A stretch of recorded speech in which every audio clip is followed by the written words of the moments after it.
count how many times I say rabbit hole. Wow, sounds rude actually. maybe don't, just ignore that.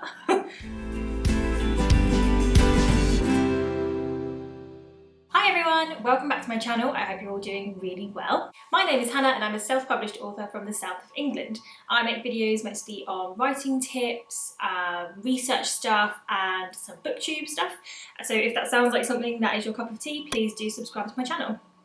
I had something quite different planned for this week, only I ended up kind of falling down a bit of a research rabbit hole, so that video is not ready, but it will be eventually when I have planned it. So for this week, I ended up falling down an entirely different rabbit hole. Basically got me thinking about other kinds of research that writers and authors have to do, so as well as having to research what your characters might be like, what your setting might look like, procedure, world building, that kind of stuff. It also got me thinking about how we have to research our market and how we have to research the readers of our books. Then it kind of hit me that knowing your reader and knowing your audience is something that I find really interesting. I'm a researcher and a marketer outside of being a writer, so this all kind of ties into what I do as a job, and I do find it really quite interesting. So I thought I would have a go at setting up a bit of a mini-series called Know Your Audience, because why not? I was rummaging around in some book sales data, mostly for the UK because it's easier to get hold of when you're in the UK. And since 2018, thrillers and crime novels have been the most bought books from physical bookshops. I couldn't really find many solid sounding statistics from the US, but I would imagine they follow similar trends. But if I find anything, then I'll update. I love a thriller novel. They are books that I go to time and time again. I always weirdly find myself leaning towards thrillers and crime fiction when I'm in a bit of a reading slump. So if I can't really get into something, I can't really sink my teeth into it, I'll just find a thriller and just blitz through it, and that kind of just resets my reading brain, I guess. I'm also a massive stereotype, so I love a thriller or crime fiction for when I'm going on holiday. I literally think there is nothing better than a proper, like, by the pool, corny thriller. I'm a sucker for it. So after looking at these sales statistics and seeing that thrillers and crime fiction have been the most purchased physical books in the UK for the last couple of years, it kind of got me thinking as to why that was. There are so many genres out there and so many books that don't even fit into genres. What is it about thrillers and crime as a genre that really attracts readers? In thinking about this, I did a classic. I'm going to say it again, I can't stop saying this. I fell down a rabbit hole. I ended up watching videos, reading articles. I watched a really, really good video, quite old, from 2012. I think it was from Brown University in the USA. And it was a video interviewing R.L. Stine, David Baldacci was on there, Lisa Gardner was on there, all like really heavyweight thriller writers and crime fiction authors.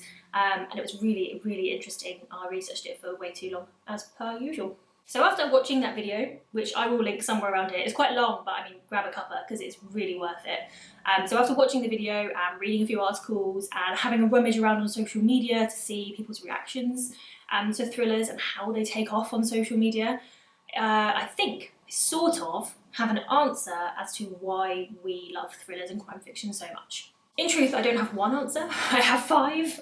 It turns out I quite like lists. Alright, so I guess, what are my 5 reasons that we love crime and thrillers?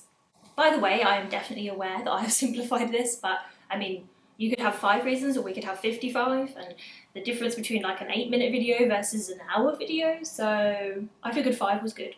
Reason number 1. As people, we are fascinated by human behaviour. Whether that means we are intrigued by other people's actions, or maybe we don't understand their motivations, or maybe we do understand their motivations but we don't agree with what they've decided to do due to the motivations.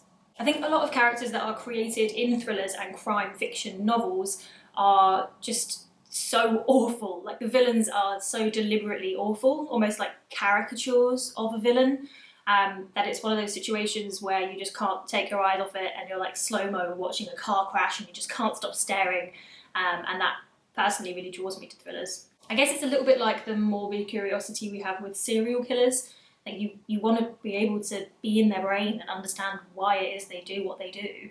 Reason number 2. David Baldacci said this on the video I mentioned earlier, and also I think he said it in a few interviews that he's given, but something that he says really drives him as a crime fiction author is the idea of this grey space. So nothing is black and white, it's not good and bad, it's all set in the grey. He basically says he loves it when a good character does a bad thing but for good reasons, or a bad character does a good thing for bad reasons. So all about this moral ambiguity, the grey space where characters live. It just throws up your own morals and makes you think, what would I do if I was in that horrific situation?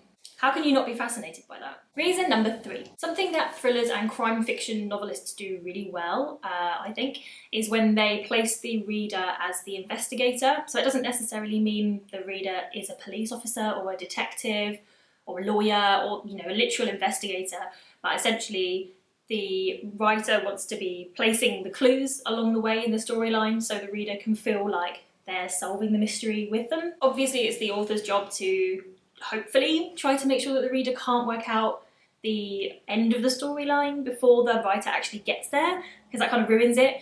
But the author also wants to give the reader like the false confidence that they are going to be able to work it out, and that's where that twist that thrillers are known for comes in at the end of the novel. Reason number 4 is pacing. If there's anything that thrillers and crime novels are really famous for, it's probably the really cringe term, page turner. All books are page turners, because if you can't turn the page, you can't read them. Hey. But, you know, on a serious note, thrillers and crime novels are almost always referred to as page turners, and that is because they are fast. If you pick up a crime or thriller novel and it's not fast, it's probably not a good one. Reason number 5. This word seems to be all over authortube right now, and probably for good reason, but suspense. Obviously, suspense is in every genre, whether it's in romance, will they get married, will they not get married, thrillers, will they survive, mystery, who did it. Suspense is in every genre in some way. Thrillers and crime fiction seem to be just built on it. So Lisa Gardner mentioned in the video I mentioned earlier that suspense in mystery is derived from what has already happened, whereas suspense in thrillers is derived from what will happen next. And it's that suspense that should keep the pace of the novel up and should keep the reader gripped until the end of the book. So there you have it. 5 incredibly boiled down reasons why people really enjoy reading thrillers and crime fiction novels. Maybe one of the most interesting things about the data that I did look at to look at the sales statistics was that this was only data for physical bookstores, so it was only people going in and buying a physical copy of a thriller or a crime fiction book that would have gone towards like these statistics. I definitely want to rummage around in a bit more data, but it's trying to find it all and then verify it all and cross-reference it all, but it gets quite tricky. So I did see something not long ago that suggested that the top purchased self-published e-book is sci-fi, which I found really interesting, and it's quite a big chunk apparently. It's about 40% of people that read on Kindle will purchase sci-fi from self-published authors. I just think it's really important and also really interesting to know your audience. Not necessarily to tailor your book to your audience, not in that respect, but to know who it is you're writing for and keep them in mind. Because if you do that, then it's going to be a lot easier to market and to know who you should be marketing to when you do finish your book. So I'm intrigued. What is it about your favourite genre that makes it your favourite? Thanks for watching. If you did enjoy this video, please do hit the like button and be sure to subscribe to my channel. Again, let's have a chat in the comments. What is your favourite genre and why? Cool. See you next time. Bye.